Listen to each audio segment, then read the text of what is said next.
अस्सलाम वालेकुम व्यूअर्स। आज मैं आपके साथ सर्दी को भगाने के लड्डू आपके साथ शेयर करूंगी कि अगर आपको सर्दियों में बहुत ज़्यादा सर्दी लगती है और सर्दी की वजह से आपके हाथ पांव सुन्न हो जाते हैं और आप उसको सर्दी को बर्दाश्त भी नहीं कर पाते, तो बस इन लड्डुओं के इस्तेमाल के बाद आप एकदम से चुस्त हो जाएंगे और आप सर्दी को खूब इंजॉय करेंगे, चल फिर सकेंगे और आपको बिल्कुल सर्दी नहीं लगेगी और सर्दी इन लड्डुओं को खाने के बाद बिल्कुल भाग जाएगी और आप फिर हर सर्दी इन लड्डुओं को ज़रूर इंजॉय करेंगे मेरे तरीके से। तो ये इतने टेस्टी और शानदार से बनेंगे। तो चलिए फिर अपनी आज की इस रेसिपी को बनाना शुरू करते हैं। बिस्मिल्लाहिर्रहमानिर्रहीम। और ये जादुई लड्डू बनाने के लिए बस हमें बहुत ज़्यादा इंग्रेडिएंट्स की ज़रूरत भी नहीं है। इसके लिए ये मैंने थोड़ी सी अलसी ले ली है, एक प्याला आपके सामने है, एक पाव के करीब बस आप अगर लेंगे तो ये इतनी है, एक पाव के करीब। और बस इसको हमने साफ़ करना है, उसको हमने धोना नहीं है, धोने से ये आपस में चिपक जाती है तो फिर ये अच्छी तरह से भुनेगी भी नहीं और इसको हम ग्राइंड भी नहीं कर पाएंगे। तो इसको बस चुन लिया है, चुन के जिस तरह हम दाल को साफ़ करते हैं तो उस तरह से इसको बस पहले साफ़ कर लेना हमने। और ये थोड़े से एक प्याले के बराबर ही मैंने बादाम ले लिए हैं और ये 2 गुड़ की पेसियाँ इनको बोलते हैं। ये डलियाँ जो आप चाहें तो इनको तोड़ के भी इस्तेमाल कर सकते हैं। ये देख रहे हैं आपके इतना एक प्याले के बराबर ये गुड़ ले लिया है और ये थोड़ी सी किशमिश मैंने ले ली है। तो सबसे पहले वो ये जो अलसी है इसको हम इस तरह से फ्राई करेंगे, थोड़ा सा इसको भूनना है हमने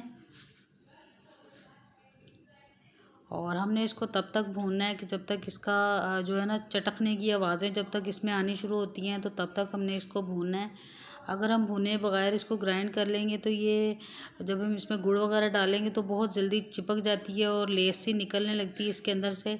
तो इसलिए वो इसको भूनना बहुत ज़रूरी है। भूनने के बाद हम इसको हज़म भी बहुत अच्छे से कर पाते हैं, क्योंकि जब हम भुने बगैर इसको यूज़ करते हैं तो वो बहुत ज़्यादा ताकत वाली होती है अलसी, तो फिर वो उसको हज़म करना भी थोड़ा मुश्किल होता है। लेकिन अगर हम उसको इस तरह से भून लेंगे पहले 5-7 मिनट के लिए, एक तो उससे हमारी पिनियाँ बहुत अच्छी बनेंगी और दूसरा इसको हम अच्छी तरह से हज़म भी कर पाएंगे, इंजॉय भी कर पाएंगे।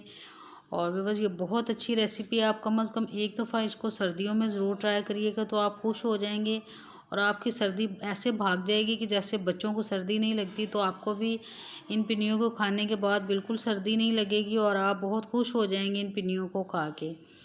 तो अब बस कम से कम इसको मैंने 5-7 मिनट के लिए अच्छा सा भून लिया है। चटकने की आवाज़ें आ रही हैं तो अब मैं चूल्हे की फ्लेम को बंद कर रही हूँ और इसको हमने ग्राइंड करना है गरम गरम, ज़्यादा ठंडा करके हमने ग्राइंड नहीं करना अलसी को।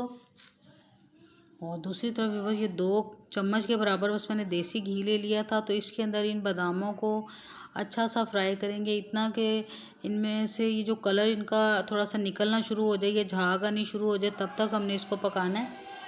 क्योंकि इससे बड़ी अच्छी सी कुड़कुड़ाहट आ जाती है। जब हम ये अलसी की पिनियाँ खाएंगे तो ये बहुत ज़्यादा क्रंची क्रंची से जब दांतों के नीचे आते हैं तो बहुत ज़्यादा मज़े के लगते हैं।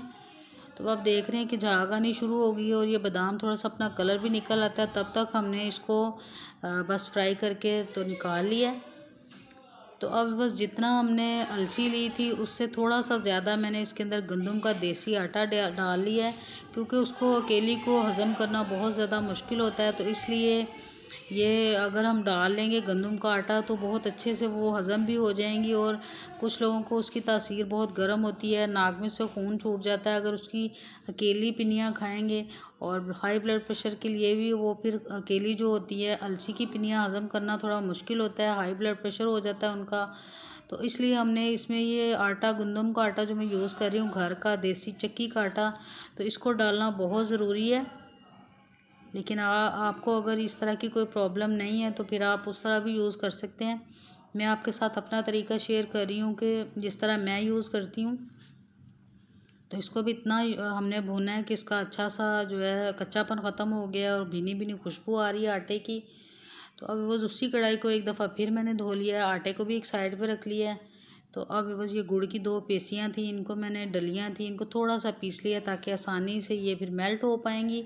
एक साइड पे चूल्हे के ऊपर इनको रख लिया और दूसरी साइड पे हम बस ये जो अलसी और बादाम है इनको अकेला अकेला हम ग्राइंड करेंगे। और ये अलसी गरम गरम को ही हमने ग्राइंड करना है, फिर ये बहुत अच्छे से ग्राइंड होगी। और बादाम और अलसी को इकट्ठा ग्राइंड नहीं करेंगे बल्कि इनको अलग-अलग हमने ग्राइंड करना है।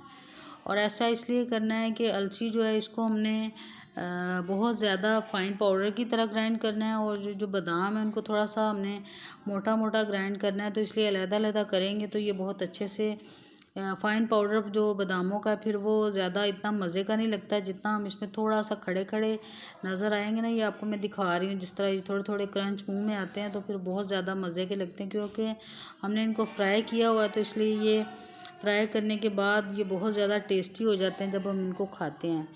तो दूसरी तरफ ये जो हमने ऊपर गुड़ रखा हुआ था इसको अच्छा सा मेल्ट करेंगे, और इसको भी हमने इतना पकाना है कि अच्छा सा मेल्ट हो जाए और इसकी चिपचिपाहट थोड़ी सी आ जाए। इसको इतना ज़्यादा हमने नहीं पकाना कि बिल्कुल तार बनने लगे। आप देख रहे हैं कि बस इसका इस तरह से हमने इसको पकाना है कि बस बाइंडिंग करनी है हमने अपनी पिन्नियों की। तो अब बस ये सबसे पहले भुना हुआ गंदम का आटा है, इसको मैंने कम से कम 10-12 मिनट के लिए दरमियानी से आंच पे भुना है। ना तो इसका हमने कलर चेंज किया है और ना ही आप देख रहे हैं कि ये कच्चापन है इसके अंदर। अच्छी तरह से मैंने इसको भून लिया। सबसे पहले इसको मिक्स कर रहे हैं, क्योंकि आटे को सबसे पहले मिक्स इसलिए मैंने किया है क्योंकि आटा थोड़ा सा फाइन होता है और बादाम थोड़े खड़े खड़े हैं, तो कहीं किसी जगह पे जो है हमारे बादाम और आटा खड़े खड़े ना रह जाएं। तो इसलिए सबसे पहले ये आटा डाला है और फिर उसके बाद ये जो हमने अलसी का आटा बनाया था, अलसी को ग्राइंड किया था भून कर, उसका आटा शामिल कर रहे हैं। अच्छी तरह से इनको पहले मिक्स कर लेंगे। चूल्हे की फ्लेम को बस मैंने बंद कर दिया है और अब इसके अंदर हम ये जो अभी आपके सामने मैंने बादाम का पाउडर तैयार किया उसको डाल रही हूँ, थोड़ी सी किशमिश डाल रही है। बहुत ज़्यादा इंग्रेडिएंट्स नहीं है लेकिन फिर भी ये इतनी टेस्टी और मज़ेदार लगती हैं कि आप यकीन ही नहीं कर पाएंगे कि हमने इसमें गंदम का आटा यूज़ किया है। और इसको तमाम लोग खा सकते हैं। हाई ब्लड प्रेशर के मरीज़ भी इसको एक पिन्नी को अगर रोज़ खा लेंगे, और अगर आप थके थके रहते हैं, आपके सर में दर्द रहता है कमज़ोरी की वजह से, या आपकी कमर में दर्द है, पिंडलियों में दर्द, कुछ लोगों को सर्दी में शोल्डर जाम हो जाते हैं, बहुत ज़्यादा खिंचाव रहता है, तो वो भी बिल्कुल ख़त्म हो जाएगा। तो अब बस ये इसको अच्छी तरह से मैंने मिक्स कर लिया। अब इसकी पिनियाँ तैयार करते हैं। तो इसको हमने बहुत ज़्यादा ठंडा नहीं करना है, ठंडा करेंगे तो फिर ये पिनियाँ अच्छी नहीं बनेगी। गरम गरम के साथ ही हम इस पिनियों को बना पाएंगे। ठंडे होके इनको ज़रा बाइंडिंग करना मुश्किल हो जाता है, तो इस तरह हाथों में लेके, बिल्कुल हाथों को भी नहीं चिपकेगा ये।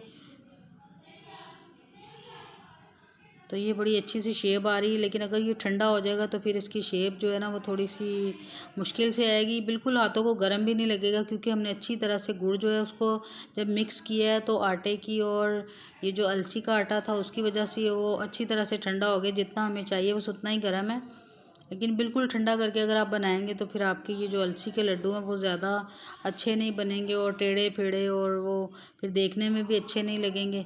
और आप देख रहे हैं कितनी आसानी के साथ ये लड्डू बन रहे हैं। और इसी तरह बस ये सारे लड्डू मैं बना रही हूँ आपके सामने मैंने तैयार कर लिए हैं। और इन लड्डुओं को थोड़ा सा ठंडा होने देंगे और फिर हम इनको एक एयर टाइट जार में भर के रख लेंगे, तो फिर हम इनको ज़्यादा देर तक यूज़ कर सकते हैं। बस हमने जब भी इसको यूज़ करना है आपने, तो एक लड्डू से ज़्यादा आपने एक दिन में यूज़ नहीं करने।